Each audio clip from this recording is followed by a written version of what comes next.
ડોલકું નીકળી ગયું છે, જો કે પ્યોર દેશી ઘી છે. જો એનો ક્વોલિટી પણ એક સુંદર છે. ક્યાં કે મિત્રો અમે બજારમાંથી ઘી પરચેસ કરતા નથી, કારણ કે બજારમાં તો ભેળસેળવાળું ઘી આવે છે, એટલા માટે અમે બજારમાંથી ઘી તો ખરીદતા નથી. પણ અમે જે પણ વધારે અહીંયા ઘરે દૂધ લઈએ છીએ એ દૂધને અમે ફ્રીજમાં એકઠું કરીને આઈ થિંક 7 દિવસ લગી રાખીએ છીએ. અને એ 7 દિવસની જે પણ એ દૂધની મલાઈ જે પણ બને એ મલાઈને અમે ટવ પર ઓગાળીને આવી રીતે અમે ઘી બનાવીએ છીએ.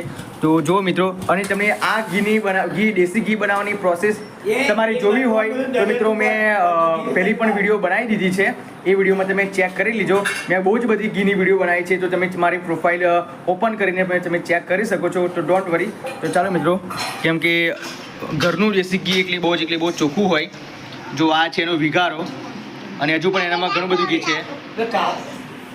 તો જો મિત્રો, એક ડોલકું ભરીને વાખી દીધું છે.